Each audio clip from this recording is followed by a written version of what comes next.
사랑하는 주양교회 성도 여러분, 안녕하세요. 이병철 목사입니다. 오늘은 10월의 첫날입니다. 하나님께서 첫날부터 은혜를 부어주셔서 10월 한 달 동안 은혜의 결실을 풍성하게 맺게 하시는 축복된 역사가 있기를 바랍니다. 10월 1일 금요일 주 만나는 하나님은 의로운 재판장이시다란 제목으로 본문은 미가서 1장 1절에서 7절까지 말씀입니다. 미가서는 주전 8세기 아수르 제국의 팽창 시기에 북이스라엘과 남유다가 풍전등화의 상황에서 하나님께서 미가 선지자를 통해 주시는 메시지를 담고 있습니다. 하나님은 오래 참으셨으나 언약을 저버리고 우상 숭배와 물질적 풍요에 눈멀고 불법과 불의를 일삼은 자기 백성을 징계합니다. 이 징계로 그들이 가진 모든 것을 잃게 되지만 완전히 멸망시키지는 않습니다. 징계 후 남은 자들은 정결하게 되어 다시 하나님과의 관계를 회복하게 되는 소망의 메시지를 전해줍니다. 오늘 본문을 통해 두 가지를 살펴보겠습니다. 첫 번째는 하나님께서 심판의 걸음을 옮기십니다. 2절에 보면 백성들아 너희는 다 들을지어다. 땅과 거기에 있는 모든 것들아 자세히 들을지어다. 주 여호와께서 너희에게 대하여 증언하시되 곧 주께서 성전에 그리하실 것이니라고 합니다. 하나님의 백성에게 제일 중요한 임무는 하나님의 말씀을 잘 듣는 것입니다. 들어서 반드시 알아야 할 것이 있습니다. 어렴풋이 알아서는 안 되며 자세하고 확실하게 알아야 합니다. 하나님의 성전에서 말씀하시는 것이 그들의 운명에 대한 말씀이기에 귀를 기울여 잘 들으라는 것입니다. 가정이 어렵고 사회가 혼란스럽고 국가가 위기에 처할수록 하나님의 말씀에 귀를 기울여 들어야 살 길을 찾게 됩니다. 사람이 아무리 노력해도 하나님께서 하늘의 문을 열어주시지 않으면 소용없습니다. 인간의 처방이 백약무익합니다. 하나님의 말씀을 듣는 것이 사는 길입니다.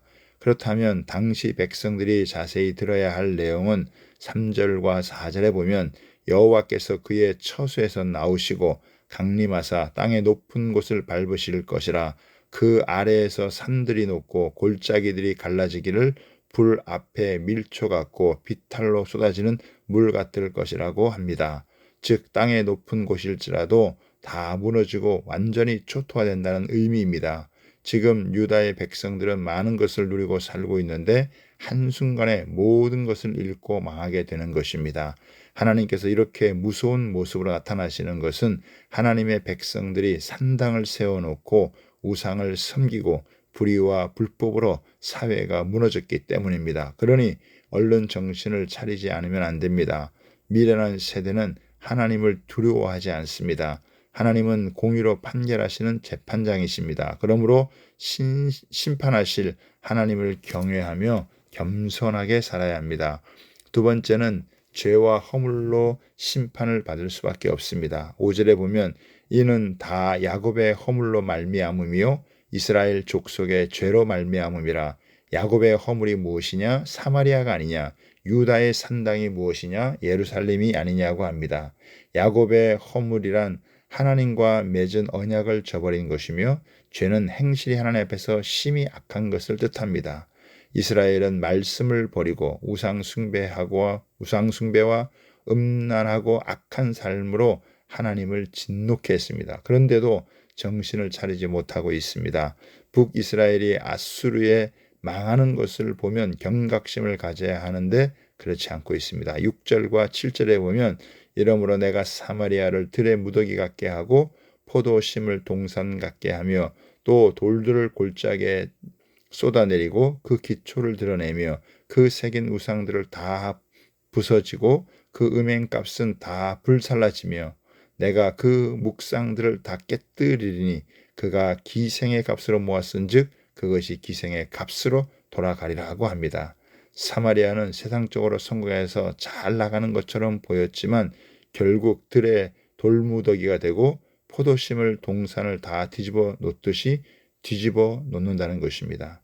돌이 골짜기에 쏟아내리는 것은 막을 수 없는 무서운 심판을 의미합니다. 세상을 사랑하고 우상을 섬기는 것으로 재물을 얻었지만 몸을 팔아서 돈을 모은 기생처럼 재물을 얻은 것입니다. 결국 이것이 재앙과 심판을 자초하게 되어 하나님께서 다 뒤엎으십니다. 모든 죄와 허물은 공의로우신 하나님의 심판을 피할 수 없습니다. 그럼에도 우리가 심판이 아니라 구원의 은혜를 입은 것은 오직 우리의 모든 죄와 허물을 대속하신 예수님 덕분입니다. 그러므로 우리는 날마다 하나님의 은혜를 의지하여 기쁘게 살아가야 합니다.